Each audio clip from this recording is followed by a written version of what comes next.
अस्सलाम वालेकुम Asadullah from Satex सोलून जी। आज मेरे साथ मौजूद हैं हमारे सीईओ मिस्टर सैफुल्लाह साहब। क्योंकि चुनांचे हम सब जानते हैं कि नेट मीटरिंग की नई पॉलिसी सिस्टम पे आ चुकी है। तो समझते हैं कि ये पॉलिसी क्या है और किससे किस तरह रोज़मर्रा की लाइफ में इम्पैक्ट आ रहा है। तो सैफुल्लाह साहब पहला क्वेश्चन मेरा आपसे ये है कि गवर्नमेंट ने भी नेट बिलिंग और नेट मीटरिंग को खत्म करके नई पॉलिसी दी है। ये पॉलिसी क्या है? इसके फ़ायदे क्या हैं? नुकसानात क्या हैं? और गवर्नमेंट को इससे मेन एंड पे क्या फ़ायदा है? गवर्नमेंट को इसका क्या बेनिफिट अचीव करना है इसका मैं बाद में बताता हूँ। मेन मैं की पॉइंट बता देता हूँ। नेट मीटरिंग में पहले यूनिट टू यूनिट मेन जो सबसे पॉइंट है, यूनिट टू यूनिट एडजस्टमेंट आती थी और उसके ऊपर जो एक्स्ट्रा यूनिट थे वो बाय बैक करती थी गवर्नमेंट। जो main unit to unit adjustment की वजह से कंज्यूमर का बिल बिल्कुल जीरो या आप कह लें माइनस में चला जाता था, वो खत्म कर दिया। वो खत्म करके उसको कन्वर्ट कर दिया उन्होंने परचेज मॉडल में। लाइक आपकी जो एक्सपोर्ट यूनिट है वो एक प्राइस पे परचेज होंगे, इंपोर्ट यूनिट एक प्राइस पे परचेज होंगे और उस प्राइस का डिफरेंस इतना ज्यादा है कि 4 गुना कम आपको बेनिफिट होता है। लाइक 1000 यूनिट आपने एक्सपोर्ट किया है और 1000 इंपोर्ट किया है तो जो आपको बेनिफिट आएगा उसका 25% या 30% बेनिफिट आएगा। कि जहाँ आपका बिल 40,000 आ रहा था वो 40 का जीरो हो रहा था तो उसकी जगह 10,000 का डिस्काउंट मिल जाएगा। तो जो कि फायदा सबसे बड़ा एक ये कंज्यूमर के लिए एक इशू है, ये नए कंज्यूमर्स के लिए है। पुराने के लिए 11 की जगह रेट उन्होंने 25,000 किया, उनका थोड़ा सा डबल कर लें, लेकिन बिल पुराने कंज्यूमर का भी आएगा, बिल जीरो किसी का नहीं होगा। सोलर अब सेविंग की एक डिवाइस बन गई है, इससे आप रेवेन्यू या इनकम नहीं बना सकते। जो पहले आप बिल जीरो करके और अपना उस इनकम को सेव करते थे, अब ऐसा नहीं होगा। अब ये है कि जो आपने 40,000 बिल देना उसमें कुछ आपको डिस्काउंट मिलेगा। ठीक है। सेकेंडली जो लाइसेंस है उसकी मुद्दत 7 साल से कम करके 5 साल की है और अगर आपके एरिया में ट्रांसफार्मर 80% आपके ट्रांसफार्मर पे नेट मीटरिंग हो चुकी है तो आपके एरिया में नेट मीटरिंग नहीं होगी। आपके गली या जो भी आपका उस ट्रांसफार्मर का जो कैपेसिटी ट्रांसफार्मर की कैपेसिटी। चौथी मेन चीज जो है वो सैंक्शन लोड है। पहले ही होता था कि सैंक्शन लोड जो है 1.5 का फिगर लगा के हम थोड़ा एक्स्ट्रा सिस्टम लगा लेते थे। अब ऐसा नहीं है। 5 किलोवाट सैंक्शन लोड है, 5 किलोवाट का सिस्टम है, 10 का सैंक्शन है तो 10 के सिस्टम। तो ये बड़ा इन्होंने जबरदस्त बड़ी कैलकुलेशन करके किया है कि ये ना हो कि कंज्यूमर को जरूरत थी अगर 5 की तो 4 गुना बड़ा सिस्टम लगा के अपना बिल जीरो कर ले। वो बीच में उन्होंने ये गैप लगाया इसलिए है कि आप 5 ही हैं तो 5 पे रहिए। ये तो आपने सर्फिंग भी डीजी कैपेसिटी के विषय पे उन्होंने भी डीजी कैपेसिटी बीच में डाल दी है कि डीजी कैपेसिटी भी आपकी एक्सेस नहीं होनी चाहिए। तो ये सारे कुछ ऐसी हैं जो ये साफ ये रेगुलेशन बता रही हैं कि गवर्नमेंट सोलर एनर्जी कंज्यूमर से बाय नहीं करना चाह रही। गवर्नमेंट को आईपीपी में मजा आ रहा है, उसी भी चलना चाह रहा है, लेकिन जो एंड डोमेस्टिक खासतौर पे कंज्यूमर है गवर्नमेंट उनसे बाय करना चाह रही है तो इंतहाई कम पेमेंट में बाय करना चाह रही है। Most likely they don't want to buy from domestic consumer. Goal जो अचीव वो करना चाह रहे हैं उसकी मुझे तो समझ में नहीं आती। कल भी जो है अवैस नगरी साहब ने असेंबली में खड़े होकर कहा कि जी ये नेट मीटरिंग कंज्यूमर अब तक बर्डन है। अगर मैं रिकॉल करूं आज से 10 साल पहले तो यही पार्टी की गवर्नमेंट थी और जब ये नेट मीटरिंग को इंट्रोड्यूस करवाया था तो उन्होंने कहा था ये गेम चेंजिंग पर हमने जो है वो रिफॉर्म की है। तो उस टाइम पे नेट मीटरिंग को गेम चेंजिंग कहा जाता था, आज बर्डन क्या है। तब भी इन्हीं की पॉलिसी थी। अब आज जो इन्होंने नई पॉलिसी एप्लीकेबल की है दैट मींस कि आज से 10 साल बाद ये भी शायद इनके लिए बर्डन बन जाए। मैं इस पे कोई वो नहीं कह रहा, लेकिन इन्हीं की पॉलिसी को आगे बर्डन समझ लें। आज वाली पॉलिसी को आगे पता नहीं क्या समझेंगे। और ये लंबाई चौड़ी बात नहीं, ये भी 10 साल के ही है। हाँ 10 साल 15 में ये पॉलिसी आई है तो उसके बाद जो है खैर 4 साल तो लोगों को नहीं समझ आई। हमने बड़ी मेहनत की है। 2020 तक तो बिल्कुल ऐसे 2020 तक तो लोगों को सब लोग कहते थे नेट मीटरिंग फ्रॉड है, ये बिजली किधर जाएगी। वापडा वालों को जाके हम समझाते थे कि नहीं भाई ये नेट मीटरिंग होता है, कुछ बैक फीडिंग होती है, कोई ऑन गेट सिस्टम होता है। तो ये नोटिफिकेशन भी गवर्नमेंट ने खुद ही किया होगा। हाँ तो लेकिन वो सारे 2020 के बाद जाके जो है वो लोगों को समझ आई है कि यार ये कोई चीज है, वो भी ट्रेंड होता है, वो ट्रेंड चला। हम काफी मेहनत की हम लोगों ने, कुछ ऐसे थैंक यू 2020 वाले कंज्यूमर का जिन्होंने जो फर्स्ट वो आए उन्होंने लगवाई, फिर वो ट्रेंड चला जैसे इस मुल्क में हमेशा चलता होता है, तो ट्रेंडिंग में आई नेट मीटरिंग, तो फिर हर किसी ने धड़ाधड़ करवाई। फिर भी 1%, 1.2% इतना ही, से ज्यादा नहीं, लेकिन तब ये गेम चेंजिंग पॉलिसी थी और अभी बटन बन गया है। तो ट्रेंडिंग के वर्ड की कंटिन्यूटी करते हुए मैं कहूंगा कि अभी नेट बिलिंग, नेट मीटरिंग तो ट्रेंडिंग हो गया। अब आगे नया ट्रेंड ओवरऑल मार्केट, लोगों का भी क्वेश्चन है, रेजिबिलिटी है कि बैटरी, ये सेल्फ सस्टेनिंग सोलर सिस्टम जिसको कहा जाता है, सेल्फ सस्टेनिंग सिस्टम, क्या आया ये उतना फायदेमंद रहेगा लोगों के लिए जितना ये हमारा नेट मीटरिंग का जो पैरामीटर था टोटल? देखिए, जो बैटरी वाला हाइब्रिड सिस्टम है ना, ऑफ ग्रिड, ये कोई एलियन चीज नहीं है। ये 2005 में जब सोलर पाकिस्तान में नया इंट्रोड्यूस हुआ था, तो ये तब ऑफ ग्रिड हाइब्रिड सिस्टम ही लगता, बिल्कुल ऐसे ही। ठीक है, 2 वोल्ट का सेल होता था और हम लगाते थे, और 48 वोल्ट पूरे करने के 24 सेल लगाते थे, पूरी दीवार में बैटरी लग जाती, बिल्कुल ठीक है। वही सिस्टम अब आगे, लेकिन वो कॉम्पैक्ट हो गया, वो बेस बन गया। लिथियम आयन में वो जितनी वॉल में 48 वोल्ट बनाते थे, उतनी वॉल में आप 5, 10, 20, 50 किलोवाट का। तो ये सिस्टम तब हाइब्रिड और ऑफ ग्रिड सिनेरियो भी लग सकते हैं, और जिन जगहों के ऊपर इसकी जरूरत होती थी वो डिजाइनिंग उस हिसाब से की जाती थी कि वो बड़े लॉन्ग लास्टिंग सिस्टम थे, और ऐसे रिमोट एरियाज में लगाए जहाँ पे पावर या तो थी नहीं या स्टेबल नहीं थी। तो फिर जब ये सिस्टम लगाया उसके बाद वहाँ पे जो है पावर के मसले हल हुए। तो जब ये हाइब्रिड का एक पूरा रुझान चला, तो उसके बाद फिर ऑन ग्रिड, चूंकि दुनिया जो है चल रही है इसी के ऊपर, कई ममालिक हैं जो बैक फिटिंग के ऊपर आपको बेनिफिट देते हैं, तो उनको देखते हुए पाकिस्तान में भी इंट्रोड्यूस हुई। हमारे इंडस्ट्री के लोगों की मेहनत थी जिन्होंने इस चीज को इंट्रोड्यूस करवाया, और जो है इतना अर्सा हमने इसका फ्रूट देखा। लेकिन अभी दोबारा इंडस्ट्री हाइब्रिड के ऊपर शिफ्ट कर रही है बैटरी के, ये कंज्यूमर के लिए बेस्ट है मेरे ख्याल में। पाकिस्तान में देखें, सबसे बड़ा मसला ये है कि हमारा इंफ्रास्ट्रक्चर स्टेबल नहीं है। कुछ अभी भी जो हमारी पावर मिनिस्ट्री या नेपरा जो भी हमें डाटा देते हैं, डाटा के फर्क है। कुछ दिनों तक इसी पॉलिसी के 2 महीने के प्रोसेस में 3.4 मिलियन सब्सक्राइबर थे नेट मीटरिंग के, अभी जो है वो 4 मिलियन पे चले गए, एकदम से नया डाटा आ गया। खैर डाटा ही नहीं है। और फिर ये हुआ है कि आपका सिंगल फेज मीटर है, 1 किलोवाट का सैंक्शन है, घर में आपके 2 एसी चलते हैं, बिल्कुल। तो हमें हमारी पावर कंजप्शन से नहीं पता। और एआरवी मीटर तो सिर्फ अभी तक पेडी में इंस्टॉल हुआ है, बाकी पूरा पाकिस्तान है। तो हमारा जो पावर का इंफ्रास्ट्रक्चर है वही अनस्टेबल है। तो अगर राइट नो अब ये होगा कि गवर्नमेंट की इस पॉलिसी की वजह से हम इंशाल्लाह मेहनत करेंगे, लोग इस तरफ आएंगे, वो हाइब्रिड की तरफ जाएंगे, खुद को सेल्फ सस्टेन करने की कोशिश करेंगे। अब ये जो सीन होगा ना, ये फिर पक्का होगा। ये नहीं होगा कि 10 साल बाद ये तब्दीली आएगी या गवर्नमेंट फिर। अब पहले जो अवाम होता था ना, हर कस्टमर हमसे ये पूछता था कि ये मैं ऑन ग्रिड करा रहा हूँ, सरकार बाद में कर दे तो फिर क्या होगा। ये जनरल वो क्वेश्चन का बेसिकली आंसर मिल गया, अब खत्म हो गया। 10-12 साल से आपसे खुद ही है, आपने अपने पैसे भर के पैनल लगवाने हैं, आपने अपने पैसे भर के बैटरियां लगवानी है। आपके ऊपर है कि वो बैटरियां आप 5 साल चलाएं, 10 साल चलाएं, 15 साल चलाएं, वो आपके ऊपर, अपनी यूजेज के हिसाब से आपने अपने सिस्टम को आगे लेके चलना है, और वो आपका ही है। उसमें फिर आगे को मैनिपुलेट करेगा गवर्नमेंट, आपको मैनिपुलेट करेगी, आप कनेक्शन ऑफ ग्रिड कर दें, स्टैंड अलोन सिस्टम पे चले। सर, ये जो अभी इन्होंने नए प्राइसेस जो दिए हैं फॉर ओल्ड कंज्यूमर और न्यू कंज्यूमर, अभी ये क्वेश्चन बड़ा entitled to the old consumer है, जिनको 25 रुपए 30 पैसे के हिसाब से, जिनकी 32 पैसे के हिसाब से जिनकी एडजस्टमेंट है।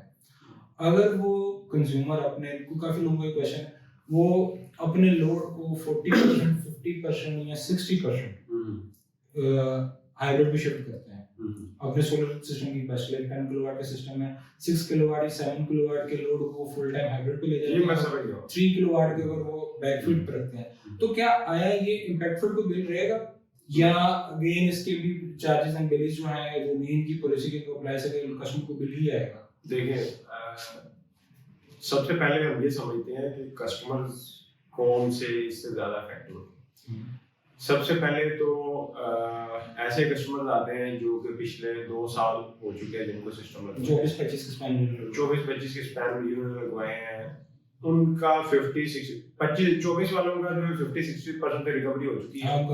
25 वालों ने नए भी लगाए हैं, उनकी कुछ रिकवरी अभी नहीं हुई, तो उनको राइट नाउ 25 वाला फिगर जो है वो कैरी ऑन करना चाहिए, अपने लाइसेंस को कैरी ऑन करना चाहिए और 2 साल बाद फिर आप बेशक इस पे शिफ्ट करें। लेकिन अगर आप ये हम समझते हैं कि महंगी हो जाएंगी चीजें, अभी करवा लें, ये कस्टमर की कॉल है। लेकिन 25 रुपए वाले रेट के ऊपर जो 25-24 में कस्टमर आए हैं, वो अगर नेट बिलिंग को कैरी ऑन करते हैं तो दैट डजंट मैटर, वो उनको अपने पैसे रिकवर करने चाहिए। अब जो कस्टमर 23, 22, 21 में आए हैं, वो ऑलरेडी पैसे पूरे कर चुके हैं, उनके सिस्टम की प्राइसेस रिकवर कर चुके हैं। अगर वो न्यू इन्वेस्टमेंट करके हाइब्रिड पे शिफ्ट करते हैं, दैट वो उनके लिए मसला नहीं होना चाहिए, क्योंकि ऑलरेडी सिस्टम के पैसे भी पूरे हो गए, कुछ थोड़ा रेवेन्यू भी ले लिया उन्होंने, बिलिंग में सेविंग कर ली। अब थोड़ी सी अपनी पावर कंजप्शन के ऊपर होना, थोड़ी मजीद इन्वेस्टमेंट करनी, क्योंकि पहले वाली इन्वेस्टमेंट वापस आ गई, तो उनको हाइब्रिड पे शिफ्ट कर देना चाहिए। उनको हाइब्रिड पे शिफ्ट कर देना चाहिए, अपना 70% शिफ्ट कर जाएं, 80% कर जाएं, 60% कर जाएं, 50% कर जाएं, ये आपको कस्टमर बजट है। जाहिर है कस्टमर अगर अपना पूरा सिस्टम हाइब्रिड में शिफ्ट करेगा तो उसका जो बिल आ रहा होगा वो नेट बिलिंग में उसका मौजूद है, तो नियर टू जीरो रहेगा। नियर टू जीरो नहीं होगा तो 10,000 अगर वो 50% कन्वर्ट करेंगे तो बैटरी और सोलर बिल को थोड़ा कम करेंगे, थोड़ा नेट बिलिंग में 25 रुपए वाला उनको पैकेज मिल रहा है, तो उनका बिल थोड़ा सा 20%, 15% इतना बिल आ जाएगा। ठीक है, इसी तरह से वाइस वर्सा, अगर आप परसेंटेज को कम करते, सिस्टम लाइक शिफ्टिंग कम करते जाए तो बिल की बिल बिल्कुल जीरो करना है, फुल हाइब्रिड भी शिफ्ट कर जाए तो बिल तकरीबन जीरो के पास चला जाएगा। आधा सिस्टम शिफ्ट करते हैं तो थोड़ा बिल 10-20%। ठीक है, अब चले जाए पुराने कस्टमर के ऊपर जो 18-19 वाले हैं, 17-16 वाले जिनके लाइसेंस एक्सपायर हो चुके हैं, उनमें से कईयों को रिन्यू करवा लिए, वो लकी हो गए। जिन्होंने नहीं करवाए, जिनके एक्सपायर हो रहे हैं इस साल या अगले साल, उनको हाइब्रिड पे फौरन शिफ्ट करना पड़ेगा। ठीक है, क्योंकि वो नई पॉलिसी के में जाएंगे तो उस पे 11 रुपए का रेट लगेगा। ठीक है, तो उनको हाइब्रिड पे शिफ्ट करना पड़ेगा और उनके लिए भी मसला नहीं होना चाहिए, क्योंकि वो तो ज्यादा फायदे में उन्होंने जो इन्वेस्टमेंट की वो इन्वेस्टमेंट भी रिकवर की और उससे ऊपर पैसे भी कमाए। तो अगर वो नई इन्वेस्टमेंट अपने ऊपर करते हैं, अपने ऊपर ही करनी है, ना गवर्नमेंट पे है ना किसी और के ऊपर है, अगर अपने ऊपर वो इन्वेस्टमेंट करके बैटरी और हाइब्रिड पे शिफ्ट करते हैं तो अपने बिल को 60-70% तक वो कम कर सकते हैं। साथ अपना वो भी करवा लें, लाइसेंस भी रिन्यू करा के 11 रुपए वाली पैकेज भी ले लें, तो थोड़ी बहुत जो एक्सपोर्ट हो रही है वो आपको फायदा आता है। सर, ये मेरा कंटिन्यूटी का क्वेश्चन था कि जो नया सारिफ अभी आ रहा है, जिन्होंने आगे भी नया सोलर सिस्टम लगवाना है, जिनको ऑलरेडी नहीं लगा हुआ, क्या अब उनके लिए वो जो पूरा एक प्रोसेस ऑफ नेट मीटरिंग था, जो हम लोग 40-45 दिन की कमिटमेंट होती है, 30-35 दिन का सरकारी महकमे में रिश्ते दे वहाँ वाले उसूल चीजें करके वैसे के बाद आपका मीटर लगता था, क्या अब आया उनको सेशन में पढ़ना चाहिए या stand alone of the systems के साथ? देखिए, ये ऐड ऑन फीचर हो गया है, ये कस्टमर की बिल के ऊपर है, ऐड ऑन फीचर है अगर कस्टमर करवाना चाहे। अब देखें, जिसका सिंगल फेज मीटर है वो आज की डेट में अगर अपना कन्वर्जन कराएगा तो उसका 1.5-2 लाख तक एक्सपेंस आता है। चूंकि अब एएमए मीटर भी आ गया, लोड भी आपने पूरा रखना है, नेपरा फाइल तो 1.5-2 लाख, तो इतने की एक बैटरी एक्स्ट्रा लगा लें। मतलब जहाँ 5 किलोवाट का बैटरी पैक प्लान कर रहे हैं, 10 किलोवाट का सिस्टम प्लान कर रहे हैं और साथ नेट मीटरिंग प्लान कर रहे हैं, ठीक है, पूरा पैकेज ले रहे हैं, तो उसमें नेट मीटरिंग की जगह बैटरी एक्स्ट्रा लगा लें। Around the same cost 58,000 same cost में आपको साथ एक बैटरी लगा लें। ठीक है, अगर फिर भी उस पे 11 रुपए वाला डिस्काउंट लेना चाहिए, क्योंकि जाहिर है बैटरी फुल चार्ज या लोड आपका चल रहा है, कुछ ना कुछ पावर तो आपके पास है डे टाइम पे, एक्सपोर्ट आपकी कुछ ना कुछ तो होगी। अगर उसका एक्सपोर्ट का बेनिफिट 11 रुपए के हिसाब से लेना चाहिए तो नेट मीटरिंग भी आपको you want 6%, 10%, 11% डिस्काउंट चाहते हैं उसके लिए, तो ऐसा नेट बिलिंग की सर्विस आपके लिए डिस्काउंट वाउचर के केस में ही यूज हो सकती है। वाउचर है किस्म का, डिस्काउंट वाउचर ही मिल जाता है। आपने 1.5 लाख रुपए एक्स्ट्रा भर के तो हर मंथ कुछ ना कुछ अच्छा, डिस्काउंट इसी पे सर एक और चीज हम कंटिन्यूटी करते हैं ईएमआई मेटर्स को लेके। अभी जो रिसेंटली जनवरी के बिल आए हैं रावलपिंडी के अंदर और इस्लामाबाद के मुकाफात के अंदर जहाँ पे ईएमआई लगे हैं, यहाँ पे एमडीए रीडिंग है जो कि मोस्टली जब भी हमने बिल रीडिंग की है या कहीं भी लोड रीडिंग की है तो ये हमारे कमर्शियल सेक्टर में ज्यादातर इस चीज को मिलता है, लेकिन रेजिडेंशियल में भी इन्होंने इस्तीफा दी है। तो ये चीज लाने का मेरे पर्सपेक्टिव क्या होगा? पता लगा है ना, पता ही नहीं है उनको कि हमारा यूजर का लोड क्या है और डिजिट बैटरी का क्या लोड है। ये बहुत जरूरी है यार, जब तक ये नहीं होगा एक्चुअल फिगर तो नहीं आएंगे। हमारी कंजप्शन क्या है, सारिफ के लिए कितना जरूरी है? सारिफ के लिए भी जरूरी है यार। हम जाहिर ऐसे मुल्क में रहते हैं, हमारा मुल्क का इंफ्रास्ट्रक्चर ठीक नहीं होगा तो हम कैसे ठीक होंगे, हमारा इदारा कैसे ठीक होगा। सारिफ के लिए भी अच्छा है, बेहतर है। उनको गवर्नमेंट को पता चल रहा है कि हमारे पास जो 1 मीटर के ऊपर कनेक्टेड लोड है मैक्सिमम उसकी डिमांड कहाँ पे जा रही है। 16 अगर उस पर लगा तो उसका मैक्सिमम कहाँ पे जा रहा है, उसका जो अलाउड उसकी फिगर है वो उससे एक्स्ट्रा है, कम है। तो वो सारे के लिए बेहतर है। हमारा मुल्क है, आगे बच्चे हमारे इसी मुल्क में आगे होंगे तो इदारा अगर कोई बेहतर होगा, चीज बेहतरी होगी तो होनी चाहिए ऐसी। ये तो बड़ा अच्छा पहले होनी चाहिए। मैं आपको बता रहा हूँ कि अगर हम अपने पंजाब में छोटे शहरों में जाएं जिनमें सादे सिंगल फेज मीटर लगे हुए हैं, अब तो देहातों में एसी लग गया है। अब तो देहातों में लोगों ने 1 टन की एसी लगाया, 1 किलोवाट सैंक्शन, 1 किलोवाट की सैंक्शन है। अब एक घर में फ्रिज भी लगा हुआ है, एसी भी लगा हुआ है, 2 पंखे भी चल रहे हैं, पानी की मोटर भी बाहर किसी ने ऑन कर दी है। सैंक्शन हो गए, सैंक्शन है, ऊपर उनकी तो चीजें भी और ऐड हो जाती हैं। तो यही मसले जो है वो आते हैं फिर जब आपका ट्रांसफार्मर ओवरलोड होता है और ये सारे मसले का। इन सारे मसले के अलावा सबसे मेन चीज ये है कि हमें ये ही नहीं पता कि हमारी असल रिक्वायरमेंट क्या है, हमारा असल फिगर क्या है, यूजेज क्या है, हमें किस हिसाब से बिजली बनानी है। डे टाइम पे तो पावर सेक्टर ये कह रहा है कि हमारे पास एक्स्ट्रा बिजली आ रही है, नाइट टाइम का इशू है। डे टाइम में चूंकि सोलर इतना ज्यादा बढ़ गया है और इसमें भी कोई तीर गवर्नमेंट ने नहीं चलाया है, सारे अपने अपनी जेब से पैसे लगाए, सेल्फ इन्वेस्टमेंट है। तो ये है सिनेरियो, ये हमें बेहतर है होना चाहिए पूरे पाकिस्तान में।